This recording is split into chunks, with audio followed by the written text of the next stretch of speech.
Hi, this is Nicole Roberts Jones, and welcome to Amplify Your Brilliance.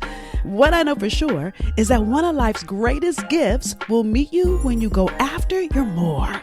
And so here is where I share with you thought-provoking insight and behind-the-curtain conversations with women who have reached the pinnacle of success because they went after their more.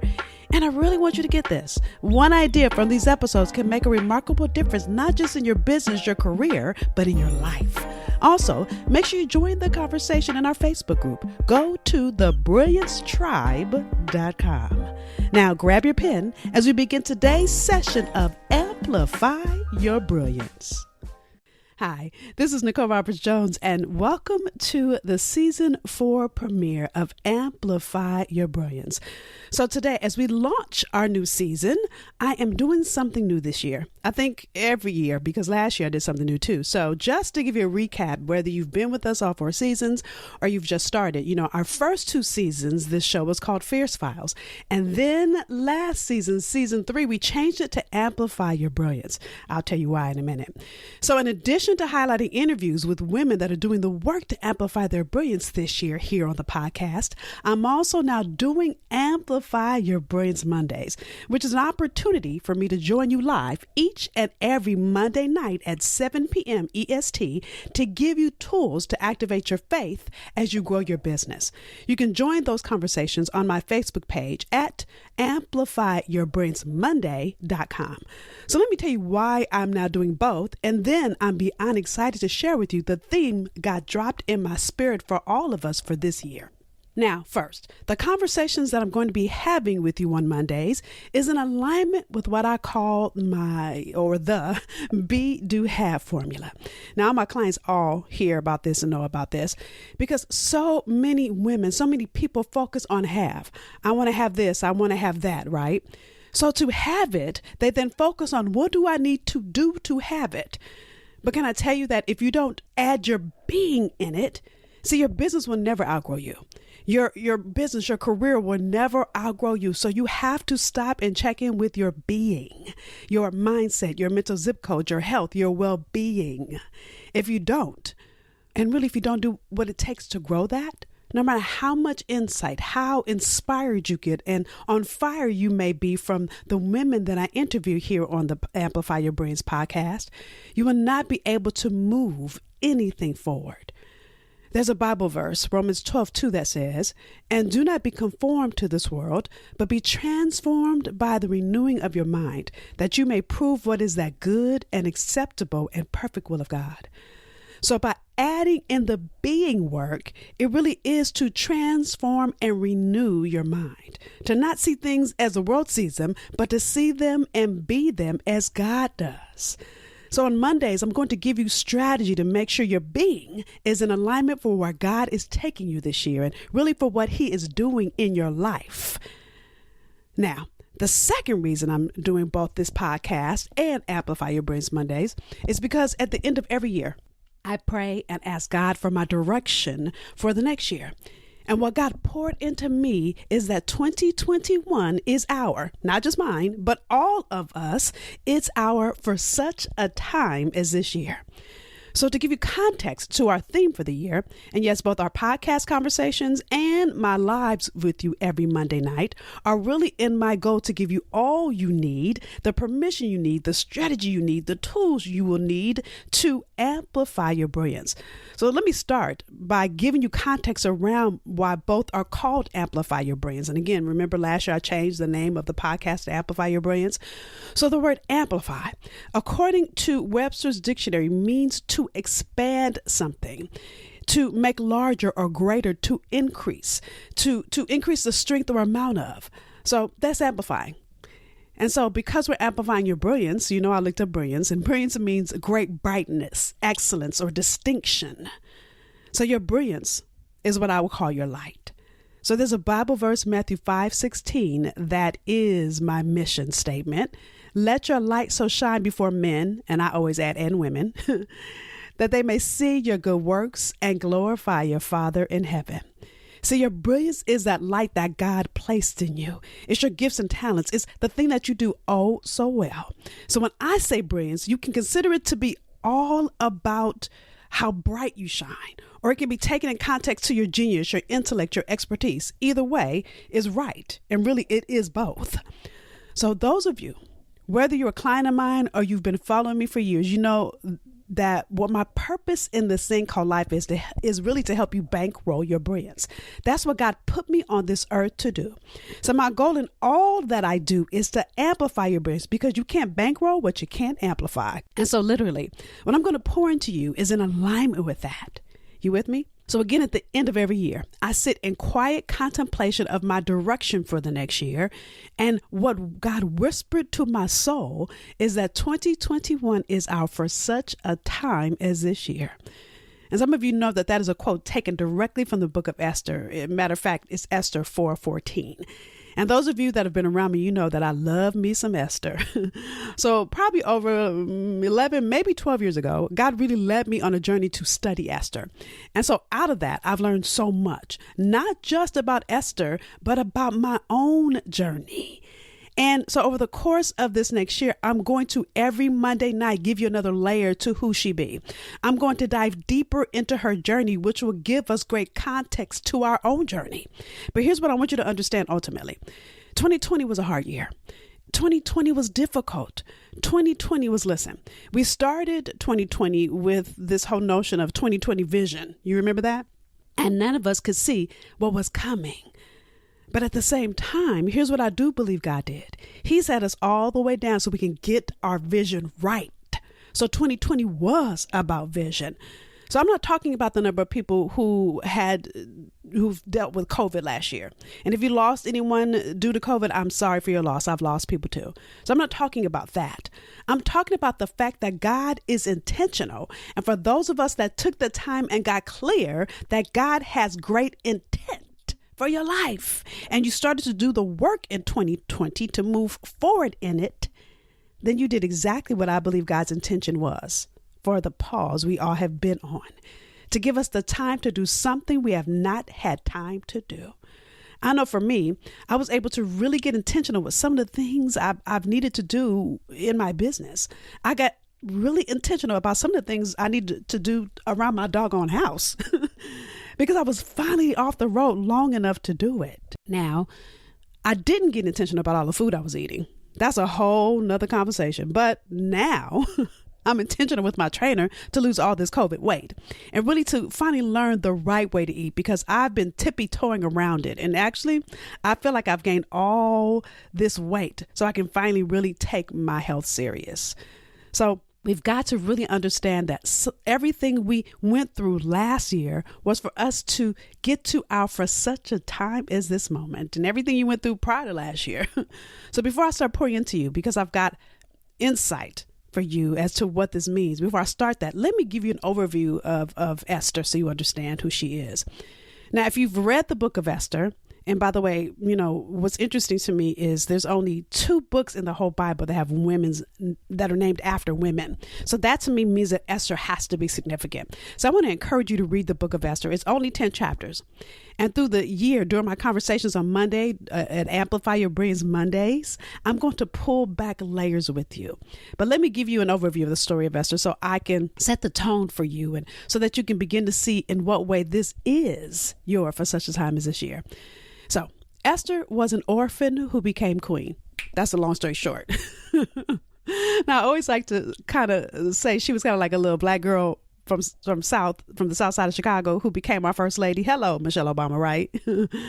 So back in those days, a Jew could never become queen. So not only was she an orphan, but she was a Jew. Okay. So back then in the kingdom, the king had a queen. And a queen before Esther. And to make an even longer story short, he was throwing a party and he was showing out in front of his boys. Now, again, I told you this is the Nicole version, right? So he was showing out in front of his boys and asked his wife to do something. And I can't remember what he asked her to do. And she was like, I ain't doing that.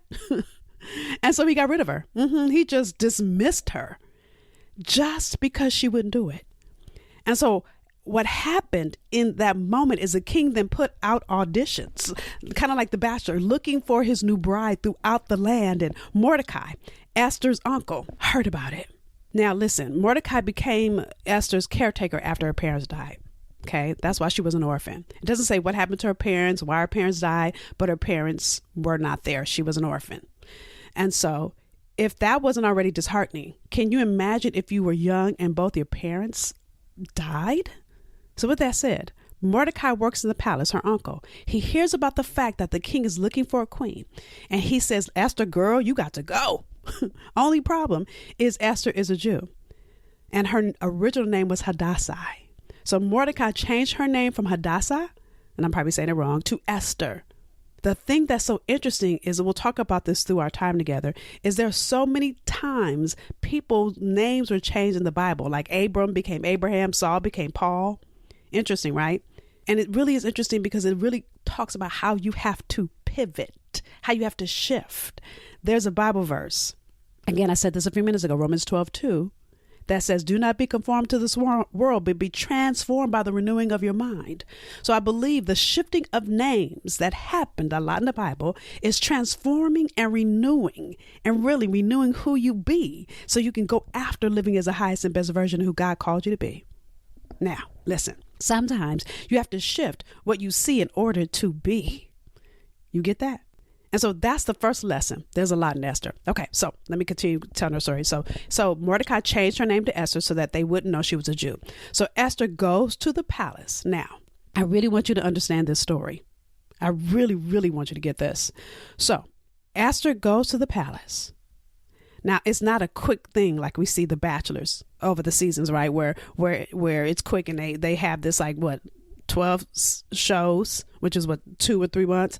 It was months and months and years of preparation for the women that were running for queen. Listen, all the women only got one night with the king. They only got one visit. So on The Bachelor, they get all these visits, they get all these dates. It doesn't happen like that.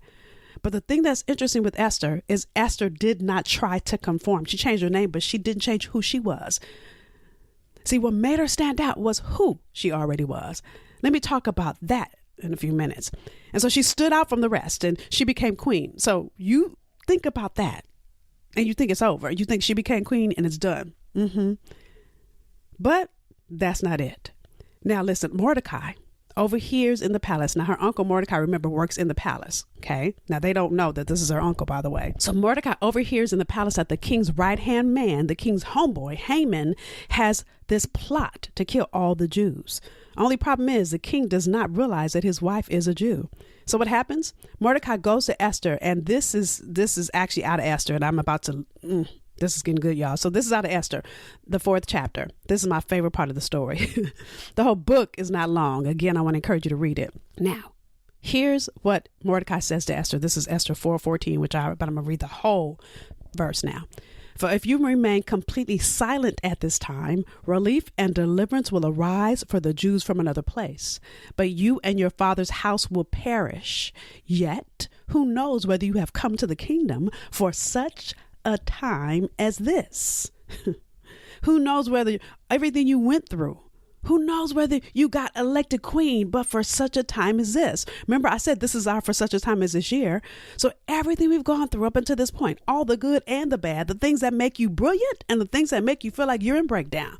Because even the breakdown, I don't know about you, but I learned some great lessons in my breakdown. If you allow them to teach you lessons, even the bad breakups, I've learned some great lessons. And all the good things God uses. All things. There's a Bible verse that says all things work together for the good. Not some, not a few, but all. So Esther had a decision to make. Does she say yes and save her people? Or does she say stay silent and stay queen and watch everybody that she is related to die? And not only that, but even as she was deciding to save her people, she could potentially be killed. Because keep in mind, the king doesn't know she's a Jew, so he could kill her.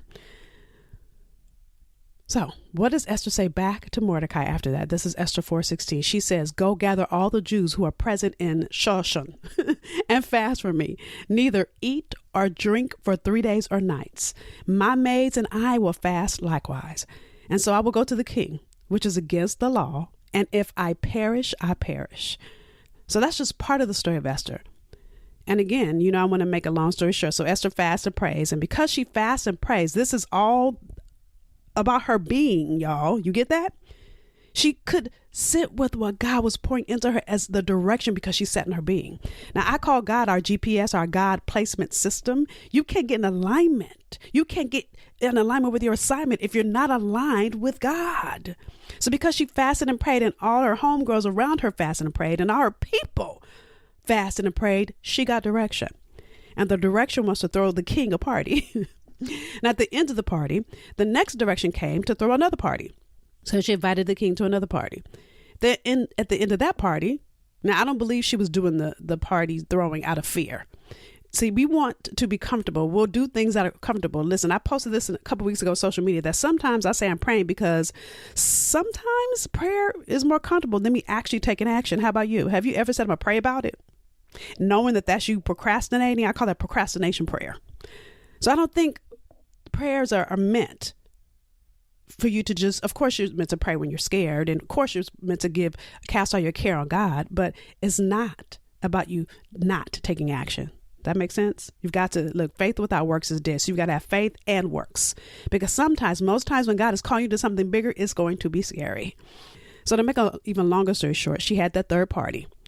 And I believe each time as they were fasting and praying, she was sitting in her being, God kept saying, okay, next party. Okay, invite another one. I know she was like, Lord, can we just get this over with? And at the end of the third party, she now knows it's time to tell her husband. And she does. She goes to him and tells him everything. And do you know what happens? Her husband decides to kill Haman and not the Jews. She saves all of her people. And what I know for sure is that God brought you here on earth on assignment. You, just like Esther, you have a group of people who need you. Matter of fact, I've heard someone say in a sermon once that the Goliath you've been created to take down only falls when you show up and believe you are enough. So this, my sister, is an opportunity for you to stand confidently in the woman that you are and know that you are more than enough. To stand confidently in the woman that you are and know that God has intention and was intentional when he created you. And it was from that intention that he gave you certain DNA. And by the way, if you've been around me for a while, you know when I say DNA, I'm talking distinct natural ability. It's your opportunity to stand confident in the woman that you are and do what it takes to become the highest and best version of who God created you to be. To stand confident in the woman that you are and know that there are people waiting on your yes, as your yes is a catalyst to you helping their life or business to move forward. But the problem is that when you get to a certain level of success, it's hard for you to make the pivot. It's hard for you to make the pivot it will take for you to go after the next level God is calling you into, to leave the familiar and go after you abundantly above all. So what happens? You often start to live in familiar and stay there. I remember hearing Stephen Furtick say once that fear is not the enemy of faith. Familiarity is. See, you fight for what is familiar when you only aspire to do what's next, when you can see how you can make it happen. You see the strategy to obtain it. But what if I were to tell you that God desires more for you, that you won't be able to see how or in what way it will happen? I really want you to understand this.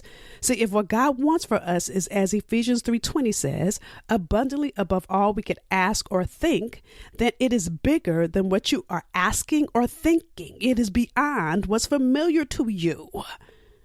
And I hope, if nothing else, you've gotten that from Esther's story. Esther didn't see that her husband was going to say yes and kill Haman instead of her and her people. So God is not going to let you see the end from the beginning. That is why he gives you faith. Or he'll let you see the end. This is how it's going to end, but he won't tell you what happens in between. And that's where that GPS, that God placement system, you got to trust God step by step. That's why that being is so important. Now listen, if you're going to truly go after it for such a time as this moment, the question is, who are you standing in the gap for? Is it for moms who need to find themselves again after the babies graduate and go off to college? Is it for women of color who are often overlooked in your workplace? Is it for busy executives who need to take their sexy back, right? Now, mind you, your clients don't have to be women, but I can't help but be women focused. Is it first-time home buyers who need your insight to learn what they need to buy a home? I could go on and on. The point is, do you know who needs you and in what way you are needed?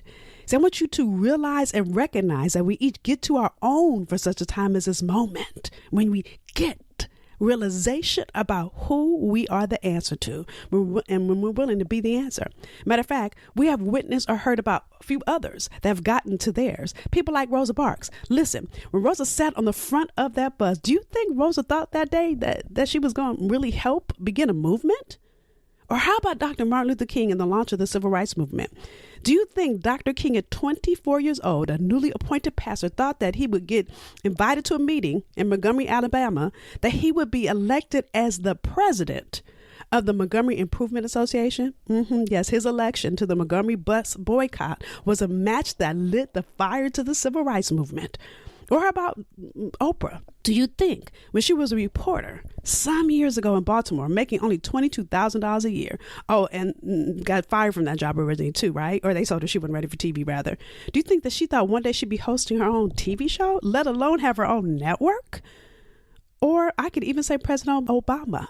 Do you think when he was working as a community organizer on the south side of Chicago, that he knew that his grassroots work with the residents in that community would translate into him becoming the first African-American president of the United States? I could go on and on. However, the point is that all of these examples I just shared, they take their DNA. They each took their DNA and became committed to be the answer to a group of people who needed that gift in them, just the same way I'm inviting you to be the answer to a group of people that need you. See, none of these people are any more special than you or I. But what they did was they put that extra with their ordinary and positioned their gift into answering the need, the desire, the hurt that a target group of people were waiting for. And you have the same opportunity to move your extra with the ordinary and become extraordinary.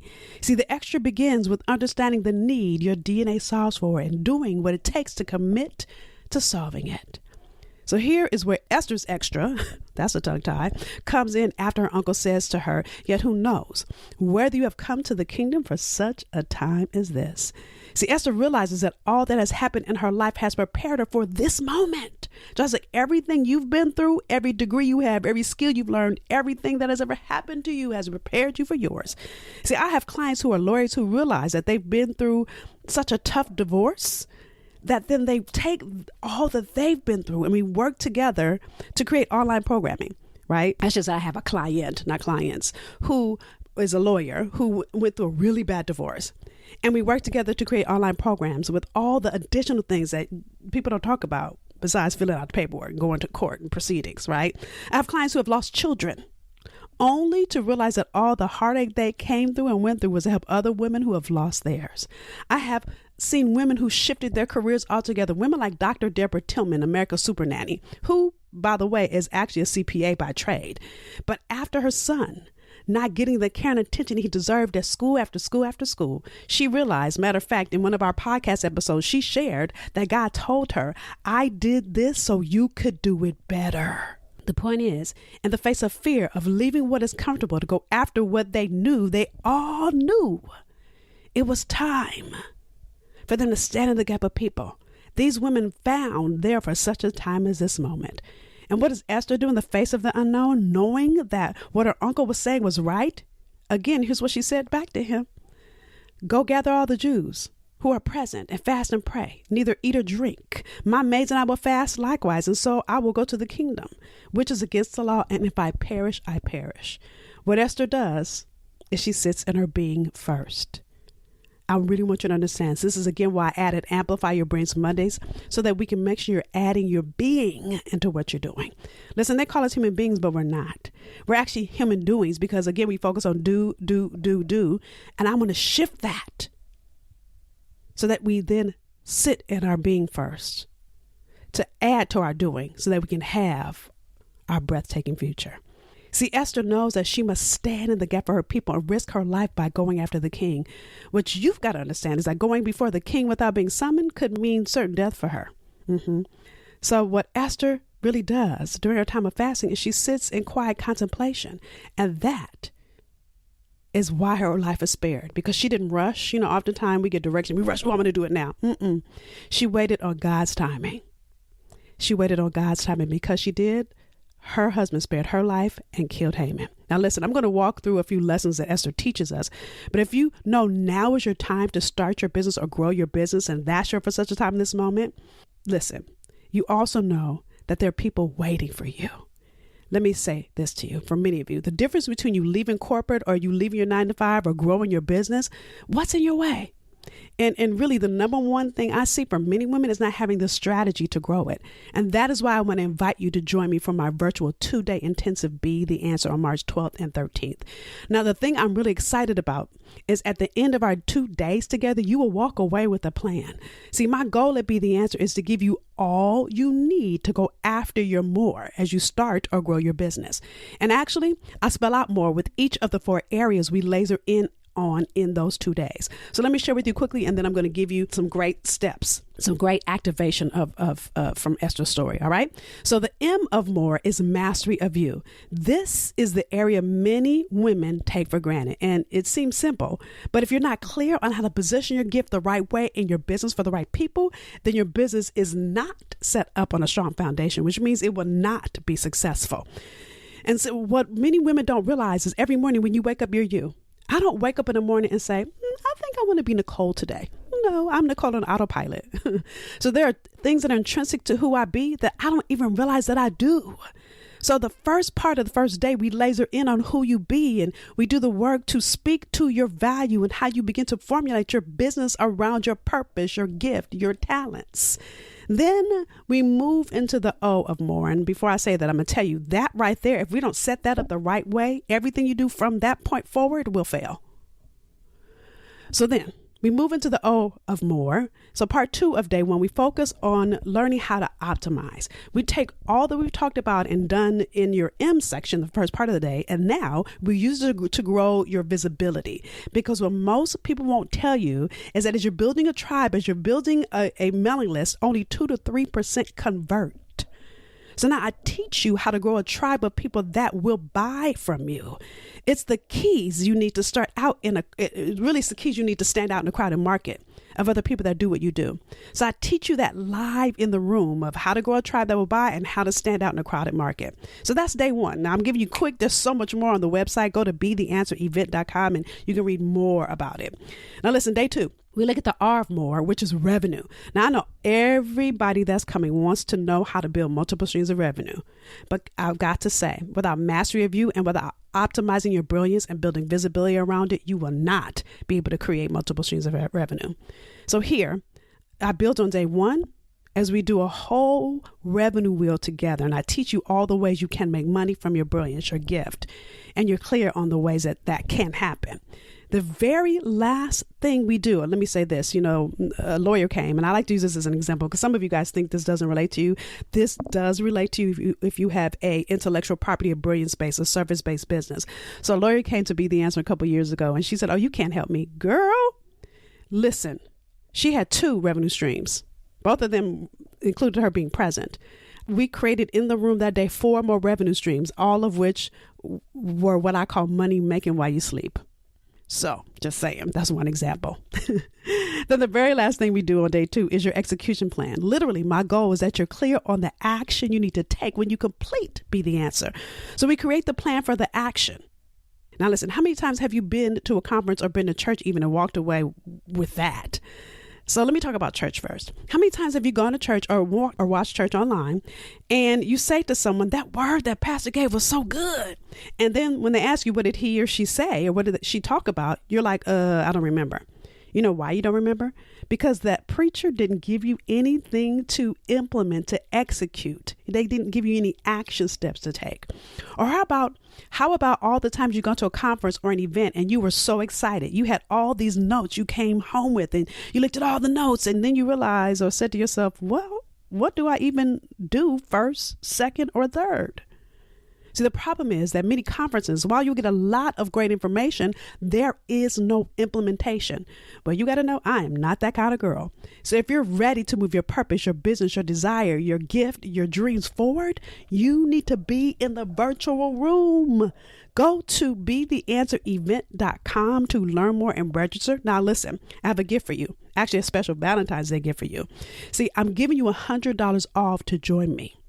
only until February 16th. Now, the code is VDAY21. Now, that's V-Day, all caps. V as in Valentine's Day, V-Day, all caps. So go and use the code VDAY21 to get $100 off when you register between today and February 16th. That's my special Valentine's gift to you to do what you love and get paid to do it. Now, don't let there be an excuse of why you can't be there. Listen, Esther could have had every excuse as to why she couldn't stand in the gap for her people. Martin Luther King could have, David in the face of Goliath could have. I can go on and on. An excuse is just holding you up from your next level. And it's really going to hold you up and hold you back from all that's possible for you.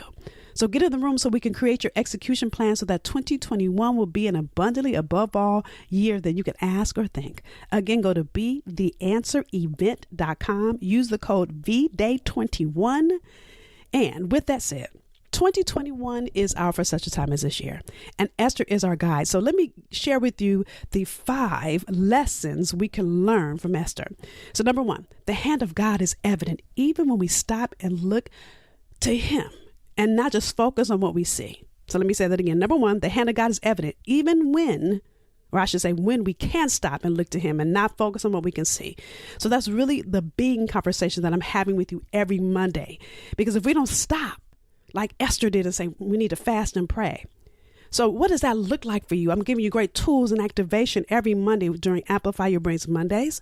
But even those of you that register for Be the Answer, you also get the gift, my online program, Big Bold Move, which is more mindset and activation, more being work. So we can get you ready for all that I'm going to pour into you of what you need to do in the room at Be the Answer.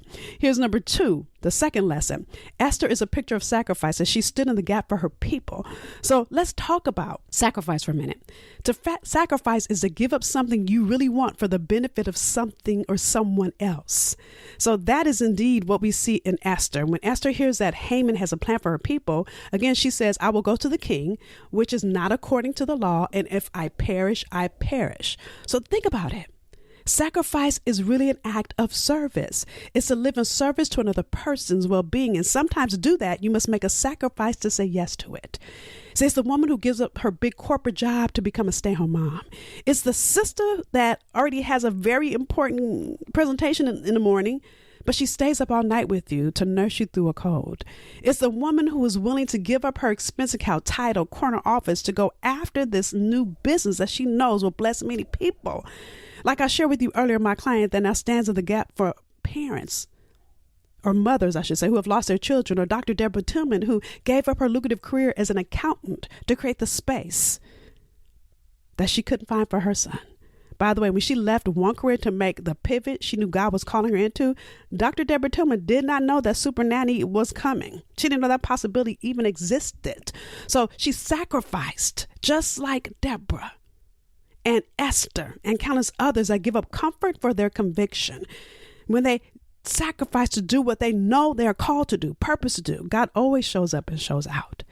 Now, that could be a whole episode by itself. So let me move into number 3. But before I move, let me say this. Your comfort and your conviction can never coexist. So my sister, what you've got to do is choose. So what will you choose? The third lesson we learn from Esther is how Esther stood out from all the rest as totally different from those around her. And this caused her favor and to be elevated into the position of queen. And this is really why I go over optimize and be the answer for you, because there is something that differentiates you. The question is, do you know what it is? The question is, are you standing fully confident in it? The question is, do you know how to optimize it? Lesson number 4, Esther shows us, is that we're very much under the control of God, who ultimately will work everything together for our good, only if we live under God's mission. So listen, living under God's mission is really submission. Now, let me say this.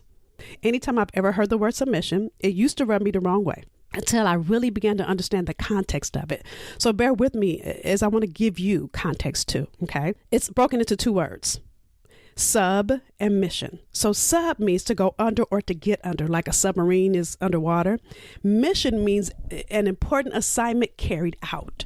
So saying yes to your gift means to be under the mission or submission to God. See, God sent you on earth on assignment. And the question is, will you live out your assignment? Will you live under his mission for you? Can I tell you that your purpose cannot be fulfilled without submission? And by the way, Esther shows us that as she says, listen, we're going to fast and pray. Did it feel good for her to sacrifice her life? No. But what she knew is she was called to the kingdom for such a time as this. Now, the fifth important lesson that Esther shows us is that she proved to be coachable. And because she was coachable is why she was able to do what she did. Listen, Esther didn't know any of these things to do. What she did was two things. She listened to the coaching and counsel of her uncle Mordecai. That's how she even became queen in the first place. The second thing she did was got silent before God. She had what I call being time so she could submit to his plan and not her plan. So Esther has so much that she can give to us that really gives us great insight, context, gives us great coaching. So make sure you join me every Monday evening, again at 7 p.m. EST, for Amplify Your Brains Mondays as we go deeper and deeper into Esther's story and how she is a light on our path to grow deeper in our being. You can also look at past episodes on my YouTube channel at nrjnetwork.com. And those of you that are ready to add the doing with your being, I look forward to coaching you and teaching you virtually at Be The Answer on March 12th and 13th. Be reminded to use the code VDAY, all caps, VDAY21, as you register to get $100 off that gift until February 16th for you. Again, go to BeTheAnswerEvent.com. And please know I keep this event intimate so I can really coach you and teach you in those 2 days. So there will not be hundreds of you, just a handful, so I can really serve you. And as we walk through our For Such a Time as This year together, we would do well to allow Esther to be our guide. And as we do, my goal is that we too will be granted the same favor that was granted to Esther as we learn and see how Romans 8:28 says all things work together for the good. And we follow Esther's example of trusting God, being bravely determined to lean on God and say yes to the mission that God put us on this earth to complete. So yes, my sister, everything you've been through was God putting you in position for such a time as this. Thank you for joining us for this episode of Amplify Your Brilliance. Now, I want you to walk away from these sessions with value, so answer either one or all three of these questions. Number one, what was your greatest takeaway? Number two, what will you do different as a result of what you heard?